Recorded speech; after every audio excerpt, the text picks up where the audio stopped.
gagawa tayo ngayon ng mini pancakes. Try natin itong Maya hotcake mix. Ihanda ang butter, ubi flavor, and water.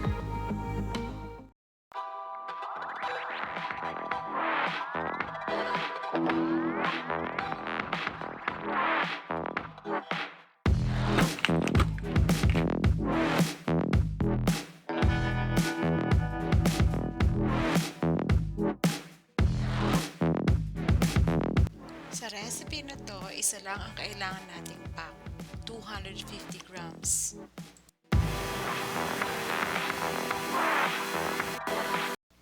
Para may twist ang ating mini pancakes, try natin ang ubi flavor ng Alaska Condensada.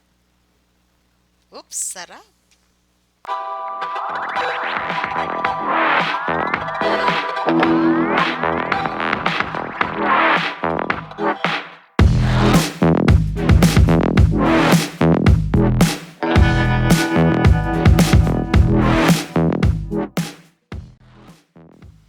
Mix na tayo. One direction lang ang mixing. It will take about 2 minutes. Alright, so next one is ito ang consistency. Ayan, so yung nafo-fold siya and smooth. Pwede na natin siyang i-transfer sa dispenser para mas madaling gumawa ng mga mini pancakes. Just like this one.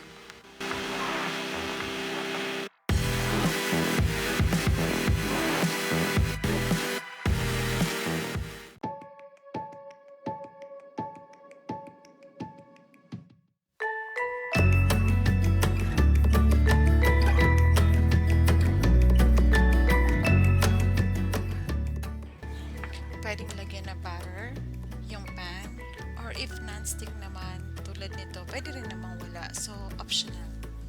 Mas gusto ko lang yung apoy niya sa umaga. May bubbles na yung butter, so ibig sabihin mainit na yung pan. So, pwede mo na i-dispense. Depende sa size na gusto mo. So, ako try ko lahat ng size. So, i-maximize natin yung space ng pan.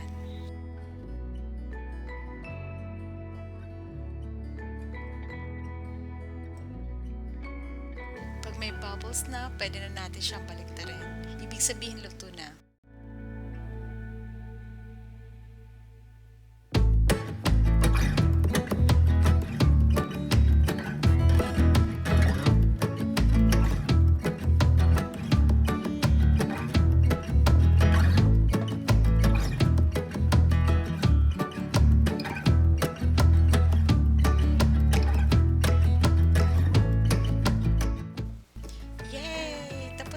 So, yan ang mga nagawa natin sa 250 grams ng 1 pack.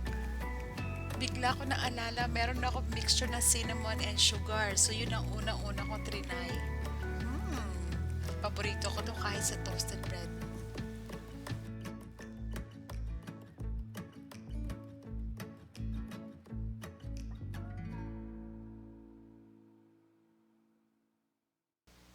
Next naman yung ubi flavor ng Alaska Condensada. Ang bango niya, ang tamis pati at lasang ubi siya. Huwag masyado madami. Kasi yung pancake natin, remember, may lasa na siyang ubi. Paborito to ng mama ko, ubi. Last 15 minutes na lang, maglalagi na ako sa work. So, ito lang ginawa ko. Mini pancake plus fresh milk.